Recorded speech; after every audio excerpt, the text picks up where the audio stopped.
ada perencanaan, ada skenario yang disusun oleh Ferdi Sambo dan anak buahnya.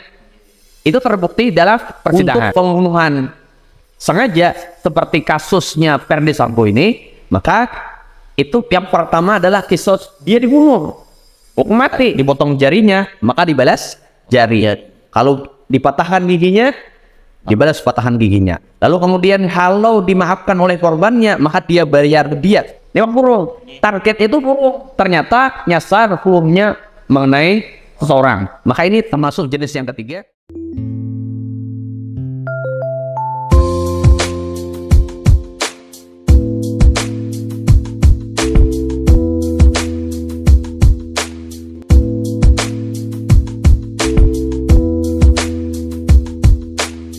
Assalamualaikum warahmatullahi wabarakatuh. Salam anak hukum. Salam keadilan. Alhamdulillah pada kesempatan yang baik ini, kesempatan yang perdana kali ya teman-teman ya. Nah, kita akan melaksanakan sebuah kegiatan bincang-bincang santai, atau yang bahasanya itu sejenis diskusi ya kayak itu. Nah, jadi kegiatan ini insya Allah akan kita laksanakan secara rutin. Nah, kegiatan ini akan membahas tentang berbagai macam problematika yang lagi hangat-hangat dibicarakan, yang lagi trending, yang lagi viral-viralnya. Nah, dan pastinya berkaitan tentang hukum keluarga Islam. Dan tentunya kegiatan ini akan kami menghadirkan dari beberapa narasumber yang pastinya berpengalaman dan ahli di bidangnya. Kegiatan ini kami namakan dengan Ngobrolin Hukum Islam. Nah, jadi kegiatan ini insyaallah akan kita rutinkan setiap bulan. Dan baiklah, langsung saja kita memasuki ke pembahasan. Oh ya, sebelum kita memulai pembahasan, terlebih dahulu kita sapa narasumber kita pada hari ini. Ini dia Mu'alim Fahrul SHIMK. Assalamualaikum Mu'alim. Waalaikumsalam warahmatullahi wabarakatuh. Bagaimana kabarnya Mu'alim? Alhamdulillah sehat. Alhamdulillah. Katanya Mu'alim ini mau nikahan nih. Alhamdulillah. Kapan nih Mu'alim? Saya lagi insyaallah. Semoga sampai hari nanti dan lancar. Amin. Baik, langsung saja kita sedikit ingin menyampaikan beberapa biodata tentang Mu'alim Fahrul SHIMK. Silakan. Jadi, saya akan membacakan biodata mengenai pemateri kita pada hari ini. Nama beliau Fahrul SHIMKI. Kelahiran Cianjur 8 Desember 1988. Alamat Jalan Menunggu nomor 45, Desa Kasiang Raya, Kecamatan Hulu Budak, Kabupaten Tabalong, Kalimantan Selatan. Lulusan S1 Hukum Islam UIN Antasari Banjarmasin dan S2 Magister Hukum Islam UIN Antasari Banjarmasin. Baik, langsung saja kita memasuki ke pembahasan. Terlebih dahulu kita sampaikan materi yang akan kita bahas pada hari ini. Nah, jadi yang akan kita bahas pada hari ini adalah sebuah kasus yang mana kasus ini agak sudah lama ya dibahas, dibicarakan, namun sampai saat ini masih belum clear pembahasannya. Nah, yang akan kita bahas pada hari ini adalah tentang jinayat pada kasus Ferdi Sambo dalam perspektif hukum Islam. Baik, langsung saja kita memasuki beberapa pembahasan. Yang pertama dulu ingin kami sampaikan kepada Mu'alim pertanyaannya. Sebelum kita membahas nih Mu'alim terkait jinayat dalam kasus pembunuhan, terlebih dahulu kita ingin memahami tentang motif pembunuhan dalam Islam. Nah, menurut Mu'alim apa aja motif-motif pembunuhan dalam Islam dan contoh-contohnya? Baik, bismillahirrahmanirrahim. Jadi pidana Islam itu kan secara umum terbagi kepada 3 hukuman. Pertama ada hudud, yang kemudian yang kedua itu ada jinayat, kemudian yang ketiga itu ada ta'zir, yang keempat itu mukhalafat. Nah, kalau kita bicara kasus pembunuhan yang dilakukan oleh Jenderal Bintang 2 Ferdi Sambo, ini masuk pembahasan jinayat, tindak kriminal penganiayaan dan pembunuhan. Nah, kalau dalam Islam tindak kriminal pembunuhan itu kan dibagi kepada 3 bentuk. Ada pembunuhan sengaja, seperti sengaja, dan pembunuhan tidak sengaja. Kalau pembunuhan sengaja jelas orang yang memang ada maksud, ada niat untuk melakukan pembunuhan dengan benda khusus. Biasa kalau orang membunuh kan biasa pakai pisau, pistol, senjata, parang, pedang. berencana. Nah, berencana, ada maksud. Nah, kemudian yang kedua, seperti sengaja, tidak bermaksud untuk melakukan pembunuhan. Mungkin dia melakukan pemukulan, dia melakukan penamparan, tidak bermaksud untuk apa membunuh, tapi korban yang dipukulnya meninggal dunia. Ini seperti sengaja. Contohnya Seperti misalnya bermain di kelas. Nah, ada mahasiswi.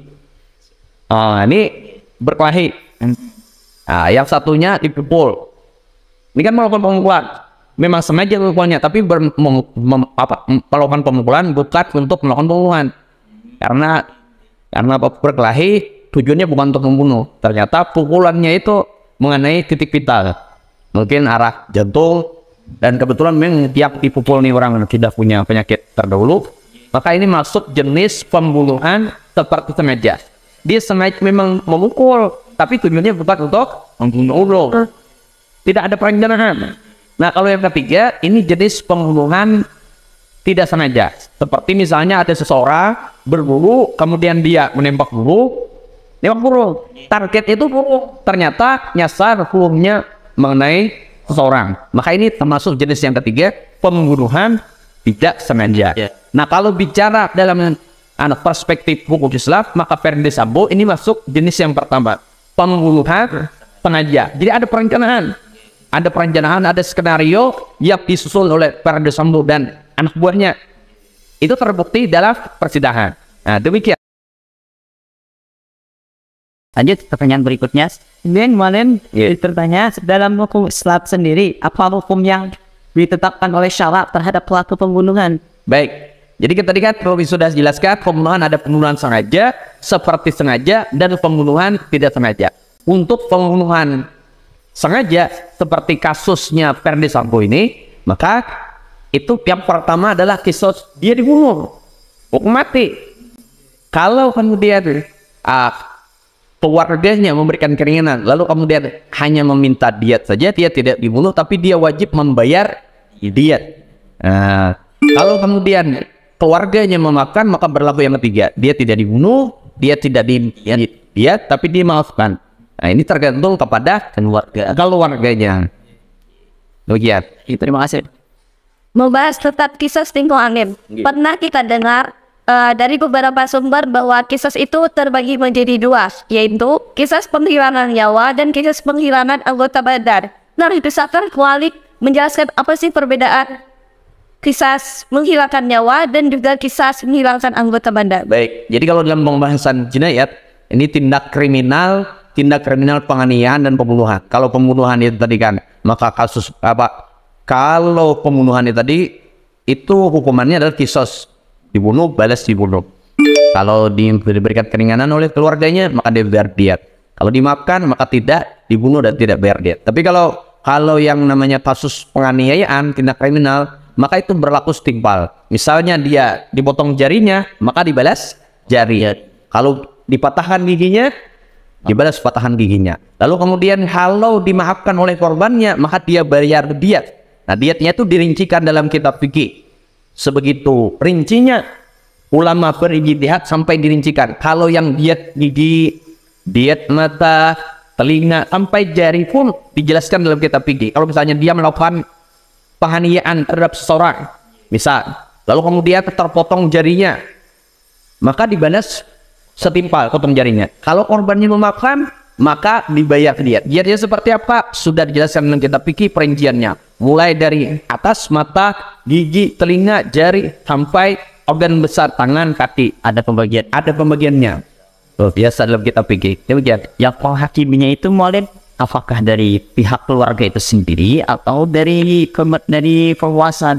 Kalau di Indonesia kita negara hukum, hukumnya ada, tapi orang yang melakukan eksekusi itu harus orang yang diberi wewenang oleh negara. Nah, demikian ini adalah Islam, bahwa kalau dalam Islam itu ada kisos, dia tidak serta-merta dibolehkan oleh syarak langsung menghakimi sendiri, maka dia harus melalui wewenang negara. Jadi diajukan kepada pengadilan, atas putusan qadhi baru dilaksanakan eksekusi. Tidak boleh main hakam sendiri. Kalau misalnya saya berjalan di jalan raya, lalu kemudian ada penjahat melakukan apa? Melakukan misalnya penganiayaan, Lalu kemudian pulang ke rumah saya ambil barang langsung eksekusi, bisa. Kecuali untuk mempertahankan diri. Nah, kalau untuk mempertahankan diri itu kewajiban. Ketika kita di jalan raya, di tempat sunyi, ada penjahat, ada pelaku kriminal melakukan penganiayaan, kita tidak boleh membiarkannya. Nah, kita wajib untuk mempertahankan diri. Tapi kalau untuk melakukan eksekusi terhadap hukum qisas itu harus melalui lembaga negara. Nah, tidak boleh main hakim sendiri. Kalau diterangkan kepada individu, yang terjadi adalah hakim main hakim sendiri. Masing-masing akan melakukan tindak kekerasan, dan itu tidak terkontrol kadar hukumannya. Boleh jadi orang asalnya ngomong tangan dibalasnya bunuh. Nah, tapi kalau supaya keadilan terjadi, maka negara yang mengaturnya. Demikian. Ya, lanjut yang berikutnya. Mengenai hukuman mati nih Walis, apakah hukuman mati sama-sama berlaku pada ketiga motif pembunuhan yang telah disampaikan sebelumnya? Baik, jadi kalau tindak kriminal pembunuhan itu berlaku hanya pada pembunuhan sengaja. Kalau dia dimaafkan oleh ahli keluarganya, seperti misalnya siapa tadi? Ferdi Sambo misalnya, maka yang kedua apa tadi? Kalau tidak dibunuh, dia bayar dia. Kalau dimaafkan, tidak berlaku keduanya. Tapi untuk yang jenis kedua, pembunuhan seperti sengaja dan pembunuhan tidak sengaja, maka penjelasan ulama dalam kitab fikih itu tidak dibunuh, tapi harus dia wajib bayar diat untuk pembunuhan seperti sengaja, diat mughallazah, diat berat, dan diat untuk pembunuhan tidak sengaja, diat mukhaffafah, diat ringan. Perinciannya dalam kitab fikih. Ontaknya berapa jumlahnya, umurnya berapa, kemudian syarat kalau diat mughallazah itu dari 100 ekor unta harus ada 40 ekor yang hamil yang bunting, itu dijelaskan dalam kitab fikih. Jadi kalau yang 40 itu harus ada syaratnya juga. Ada ketentuannya, umurnya berapa, jumlahnya berapa, semuanya dijelaskan dalam kitab fikih. Kira-kira itu berapa nominal dalam negara kita ya? Kalau kemudian Ferdi Sambo, ada ulama mengomentari kalau Ferdi Sambo misalnya melakukan pembunuhan di Bait, itu kan riwayatnya mengatakan wajib dibayar 1000 dinar. Kalau dirupiahkan itu lebih dari 4.200.000.000. Wah, itu bisa besar. Itu kalau dimakan, kalau diberikan dengan diat, hukum asalnya apa? Qisas. Artinya dalam Islam itu betapa dihormatinya, dihargainya jiwa seseorang. Tidak boleh melakukan tindak kriminal penganiayaan dengan sembarangan tanpa ada hak. Harta tersebut pengonin kan tadi dikatakan diannya itu 100 onta kan misalnya, itu 100 onta tuh gasan untuk si korban, untuk keluarga korban diserahkan kepada keluarga korban, bukan diambil negara. Bukan berarti kalau kemudian ada pembunuh bayar dia, negara yang mengambilnya, tapi itu untuk diserahkan kepada keluarga korban. Baik, Manin, kembali ke tema kita tentang jinayat dalam kasus Ferdi Sambo. Kita lihat dari beberapa media sosial, nyatanya kasus seperti ini merupakan motif pembunuhan berencana.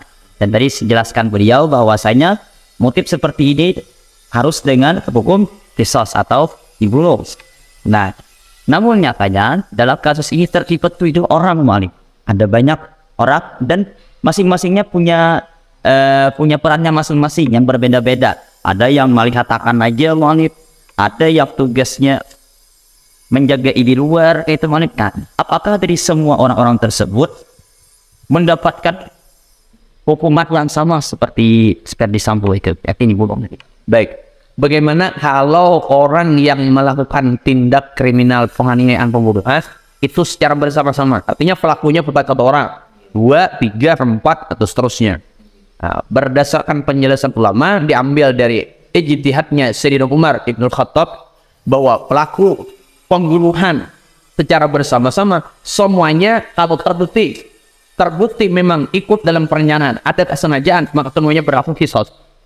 1 orang korban Yusua, pembunuhnya dianggap pelakunya ada berapa orang, misalnya 4, dan keempatnya memang terbukti terlibat dalam kasus itu, ada unsur kesengajaan dan perencanaan, maka yang keempatnya itu harus dihukum qisas. Walaupun boleh jadi yang melakukan eksekusi 1 orang, ada 4 orang pelaku misal, yang eksekusi itu yang memukul atau menembak 1 orang saja, yang lain tidak ikut eksekusi, tapi ikut perencanaan, ikut ada unsur kesengajaan dan perencanaan, maka dia tetap berlaku hukum qisas. Sebagaimana penjelasan ulama fikih diambil dari ijtihadnya Sayyidina Umar.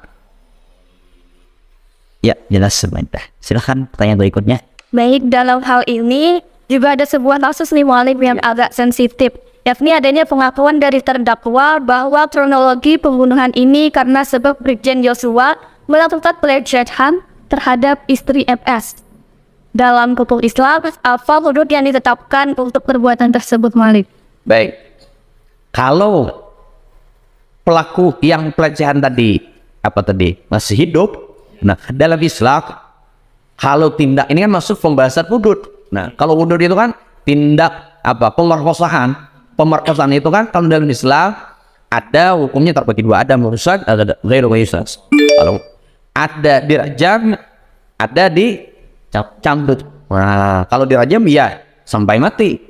Nah kalau dia belum nikah maka dia dicambuk. Nah itu dalam Islam. Tapi karena pelakunya Nopriansah Joshua Huta Barat ini sudah meninggal, maka hukum itu selesai. Tidak mungkin kita melakukan rajam kepada orang yang tidak mati tinggalnya. Tapi kalau dalam Islam ditanyakan itu tadi, seandainya dia pelaku pelecehan seksual, pemerkosaan itu masih hidup, maka berlaku dua hukum tadi. Nah, itu jelas.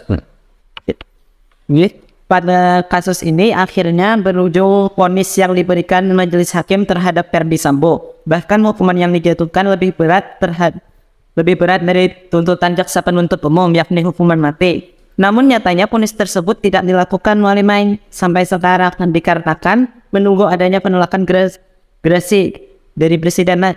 Di dalam Islam sendiri, apakah pengampunan dari penguasa pada pelaku terhadap tindak pidana itu ada atau tidak ada, Man? Baik, kalau dalam Islam tadi kan bentuk hukuman terbagi 4. Ada yang disebut dengan pertama hudud. Kemudian hudud itu tindakan objeknya itu sudah tertentu, ada 7 macam kemaksiatan kan. Kemudian yang kedua apa tadi? Hudud. Yang kemudian yang kedua jinayat. Yang ketiga ta'zir. Yang keempat mukhalafat. Untuk hudud itu mutlak tidak ada pengampunan karena itu urusannya kepada Allah. Jadi hudud tidak ada pengampunan. Orang misalnya melakukan tindak kemaksiatan berzina, maka untuk pelaku pezina tidak ada pengampunan. Jadi kalau dalam urusan hudud yang 7 macam itu, hudud itu kan diantaranya zina, tuduhan zina, homoseksual, murtad, mencuri, bugat, diantaranya tuh itu tidak ada pengampunan. Untuk yang kedua jinayat. Nah jinayat itu kalau hukum asalnya qisas itu dibunuh. Nah kalau kemudian keluarganya memberikan keringanan, lalu kemudian dia dibolehkan bayar dia. Kalau dia makan maka tidak ada hukuman baginya, ada pengampunan. Tapi itu bukan hak penguasa, bukan hak kepala negara, tapi hak di tangan keluarga korban, yaitu dalam kasus Ferdi Sambo ini adalah ayahnya dan ibunya. Jadi kalau ayah dan ibunya sepakat untuk memberikan pengampunan, maka tidak berlaku hukuman kepada Ferdi Sambo. Kemudian yang ketiga tadi ada yang disebut dengan hudud, ada jinayat. Yang ketiga ta'zir. Nah ta'zir ini memang ada dalam Islam. Peringanan, pengampunan itu hak, sekali lagi hak, bukan kewajiban. Itu hak kan boleh diambil, boleh tidak. Jadi kalau kemudian misalnya kepala negara menimbang bahwa orang ini layak untuk dimakan, itu kan boleh diberikan keringanan. Itu khusus untuk ta'zir. Contoh ta'zir itu misalnya seperti yang namanya ta'zir itu tindak kemaksiatan di luar hudud dan jinayat, seperti misalnya orang meninggalkan salat, orang tidak puasa, orang tidak bayar zakat. Tindakan kemaksiatan di luar hudud dan jinayat itu berlaku ta'zir, seperti orang tidak salat, orang tidak puasa, orang tidak bayar zakat, itu berlaku ta'zir. Yang keempat mukhalafat itu tindakan pelanggaran terhadap peraturan administrasi negara. Administrasi negara itu pembuatan KTP, SIM, STNK, helm, izin pembuat bangunan, itu kan administrasi. Itu aturan negara, itu hak kepala negara. Jadi kalau kepala negara memberikan keringanan, itu hak kepala negara. Tapi ingat, kalau untuk hudud tidak ada pengampunan mutlak. Kalau jinayat itu hanya di tangan korban. Jadi kepala negara. Jadi untuk kasus Verdi Sambo itu kalau dalam Islam yang berhak memaafkan itu hanya adalah keluarganya, bukan kepala negara. Tidak berlaku kepala negara karena kepala negara tidak berhak. Demikian. Kemudian setelah kita ketahui bersama bahwa kasus ini terjadi 6 bulan yang lalu, tepatnya di akhir Juli. Nah, dalam Islam, apakah juga ada tes persidangan yang memakan waktu lama seperti ini? Baik. Dalam Islam itu kan peradilan Islam dengan peradilan hukum positif itu jauh berbeda. Di antaranya apa? Dalam peradilan Islam itu boleh, kalau istilah sederhananya itu pertama dulu murah meriah. Dia tidak kemudian harus bayar ini bayar itu yang pertama. Kemudian dia cepat. Kenapa dia cepat? Dia tidak, hakim itu kan bersifat aktif. Sebagaimana kalau kita baca dalam riwayat misalnya Sayyidina Umar atau sahabat lain ketika melihat tindak kriminal di pasar langsung dilakukan persidangan. Tidak harus kemudian nunggu ada kasus masuk baru disidangkan. Ini cepat. Kenapa? Hakimnya bersifat aktif. Hakim itu kan ditugaskan, diberikan wewenang oleh negara untuk memutuskan kasus pelanggaran yang dia tidak nunggu ada masuk. Kalau dia tahu, dia berhak untuk melakukan persidangan. Di mana dari kapan? Tidak kemudian pasif menunggu kasus masuk baru dia disidangkan. Dia murah, dia tidak apa? Dia cepat. Kemudian hukumnya pasti. Pembunuhan, dia kristos. Perzinahan, dia kejam. Pencurian, potong tangan, hukumnya pasti. Tidak bisa diotak-atik. Kemudian ada situ peran siapa? Peran pengacara, ada peran sopsos ini. Sedangkan bisa jelas tidak boleh ada suap. Siapapun pelakunya, apapun sukunya, dari strata sosial manapun, hukumnya jelas. Jadi pertama dia murah meriah, kemudian dia cepat. Kenapa cepat? Dia tidak bersifat pasif. Kemudian banyak peraturan yang menghalangi tegaknya keadilan. Demikian dari gue. Pertanyaan yang terakhir, Mu'alib. Oh ya, sebelum terakhir, diminum dulu, Mas. Oh ya. Bismillahirrahmanirrahim. Ini kopi luar biasa. Allahumma shalli ala sayyidina Muhammad. Izin, Mu'alib. Silakan. Baik, memasuki pertanyaan yang terakhir nih, Mu'alib, tentang hal ini. Seandainya hukum Islam nih, Mu'alib, seandainya hukum Islam ini kita tetapkan di kasus seperti ini, Mu'alib. Nah, apa manfaat yang didapat dibandingkan dengan hukum positif yang diterapkan pada saat ini? Baik. Pertanyaannya, kalau hukum Islam, hukum fikih, pidana Islam diterapkan, apa keuntungannya yang didapatkan? Yang paling jelas itu sebagaimana penjelasan ulama ada dua. Pertama, dia jawajir, dia penebus, dia kuat, dia bersifat pencegah, dia bersifat memberikan efek jerak. Itu satu, efek jerak yang lebih biasa. Yang kedua, dia penebus. Karena ini pelanggaran hukum Islam, dia berdosa kepada Allah. Ketika hukum pidana Islam diterapkan, maka ulama menjelaskan hukumannya sudah dilaksanakan di dunia, maka dia akan terbebas ketika berdosa di akhirat. Ini keuntungan yang luar biasa bagi setiap orang mukmin. Dia merasa, oh ini selesai. Tapi kalau yang hukum positif, Allah a'lam, karena ini bukan Islam. Jadi kalau hukum Islam itu dia memberikan efek jerah yang luar biasa. Coba bayangkan, orang berzina di tanah, kan sebagian mengatakan sampai dada, sebagian lagi ulama baca sampai leher, kemudian dilempar sampai mati. Itu efeknya luar biasa, efek jerahnya itu ngeri dan seterusnya. Orang kita memberikan efek jerah satu, kemudian kan dua, ketika dia melakukan tindakan itu tadi, ketika dilaksanakan hukum Islam, maka dosanya akan diampuni oleh Allah. Sebagaimana ketika ada seorang melewat, ada perempuan yang hendak dieksekusi, lalu kemudian dia memandang dengan hina. Kalau bahasa Banjarnya mungkin, dasar gue ini laku zina. Lalu kemudian dia ditegur oleh Rasulullah. Kata Rasulullah, jangan menghina, karena dia ahli surga. Kenapa ahli surga? Karena dia sudah bersedia dirinya untuk dilaksanakan hukum Islam pada dirinya. Ketika dia melakukan dosa zina, dirajam, maka surga menunggunya. Dan dijelaskan oleh ulama, ketika dia melaksanakan secara mata zahir kita memandang sakit, tapi ketika dia melaksanakan itu tadi, dihilangkan oleh Allah rasa sakitnya. Kenapa dihilangkan sakit? Karena ada ketundukan kepada Allah, penghambaan diri kepada Allah, maka setiap yang dilakukan eksekusi itu tadi dihilangkan oleh Allah rasa sakitnya. Nah, ini keistimewaan hukum Islam. Di antara hukum Islam langit. Minta izin, ulun jelaskan sedikit, ada 5 keistimewaan yang mungkin ketika ulun mengajar mata kuliah filsafat hukum Islam sering materi yang ulun jelaskan. Pertama, dia rahmatan lil alamin. Hukum Islam itu dia rahmatan, ini keistimewaan hukum Islam. Pertama, dia rahmatan lil alamin. Maksud rahmatan lil alamin itu ketika hukum Islam itu diterapkan, dia tidak hanya membawa kebaikan kepada diri sendiri, tapi kepada seluruh umat. Wa ma arsalnaka illa rahmatan lil alamin. Quran menyebut bukan lil muslimin. Jadi kawan-kawan semua, bahwa kalau hukum Islam itu diterapkan jangan ada rasa takut. Kenapa? Quran sudah mengadakan.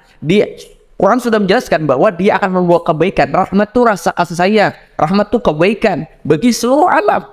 Nah, kalau mau bertanya apa kebaikannya, bisa dilihat dalam kitab ushul fikih maqasidis syariah. Tujuan penerapan hukum Islam itu ada 8. Di antaranya hifdzun nafs, terjaganya jiwa. Bahwa dalam Islam tidak boleh melakukan tindak kriminal, penganiayaan dan pembunuhan. Begitu berharganya jiwa seseorang, sampai Nabi katakan dalam hadisnya, runtuhnya Ka'bah lebih ringan daripada terbunuhnya seorang muslim. Berarti dalam Islam itu luar biasa penghormatan kepada setiap jiwa. Lalu bagaimana dengan orang kafir? Dalam apa? Berarti kafirnya terbagi 2. Ada kafir farbi, kafir jini. Kafir jini dilindungi.